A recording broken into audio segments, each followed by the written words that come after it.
Hello guys, and welcome to Barking Mad Tech, an extremely low effort and extremely low budget tech channel dedicated to bringing you only the best in bad tech content. My name is Nick, and today we've got yet another episode of Build Crafting, a show in which I pick a price point or use case and suggest a computer configuration that fits that price point or that use case. Before we get into today's edition though, I have something I'd like to address in regards to the last video I made in this series. In that video I recommended an RX 5700 XT for the GPU, and while I still think that it's a damn good card for the price it's going for right now, Nvidia's recent announcements regarding the RTX 3000 series have changed things quite a bit. I'm talking specifically about the RTX 3070, which should be out sometime in early October. While it is a bit more money than the RX 5700 XT I recommended, the performance is also quite a bit higher, at least according to Nvidia. Going for an RTX 3070 instead of the 5700 XT would bring the total price of the build up to 13,235 crowns, which isn't an insignificant price hike. Nonetheless, if you have the extra money in October, I think the performance increase might be well worth it, provided you can get one and it actually performs as advertised by Nvidia. With all that said, let's head into the video for this month. So today we are configuring a system that is focused on providing a good, bang-for-the-buck 1080p gaming experience, especially in esports titles, while still maintaining a small physical footprint. A system like this would be perfect for a secondary system for LAN parties, or a living room gaming PC, or if you just like to have a small main gaming system on a budget. Once again, I will be using Swedish pricing, and not factoring in sales in the final price tally. So with all that said, let's head into the part selection.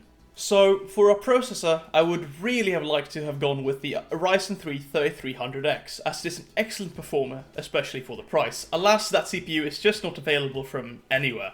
So we have to go with its little brother, the Ryzen 3 3100. It's still 4 cores and 8 threads, and still a good value for the price, but we do lose out on a bit of performance because the CPU is just structured somewhat differently. Nonetheless, it will do nicely for our purposes here.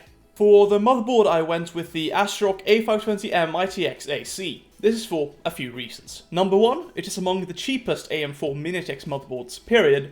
And number two, the A520 chipset, despite not having PCI Express Gen 4 or CPU overclocking, does still support memory overclocking and will have guaranteed support for future Ryzen CPUs. And number three is that despite its cheap price, it still comes with a few nice to have features like built-in AC Wi-Fi and even a USB Type-C port. For our RAM, we're going with a 2x8GB kit of Corsair Vengeance LPX running at 3200 MHz CL16. This is a good kit, there's really nothing else to say about that. Storage-wise, I decided to go with a single drive, namely a 1TB Kingston A2000 NVMe SSD, as it offers up a great balance of capacity, price, and performance. It is in the convenient M.2 form factor, which saves on cable clutter, and although 1TB is not a ton of space these days, it should last you okay for a while, and storage is something that is easily expanded in the future anyway, especially as the motherboard has 4 SATA slots in addition to its M.2 slot. And now for our case, which is probably the most important part of this particular configuration. Obviously I wanted something small and cheap, since that is the whole premise of this configuration. With that in mind, I decided to go with a Thermaltake Core V1. Yes, it is a pretty old design nowadays, but it still has a pretty nice feature set for a build like this.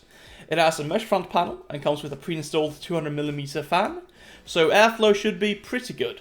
And it does have USB 3.0 at the front. It's got enough space for all components and even quite a few upgrades, all the while maintaining a pretty small physical profile. All that tallied up to being a pretty good choice for this build, in my opinion. For our power supply, I decided to go with a Corsair CV550, simply because it is reasonably cheap and of sufficient quality for this configuration. That's really all I have to say about this particular choice.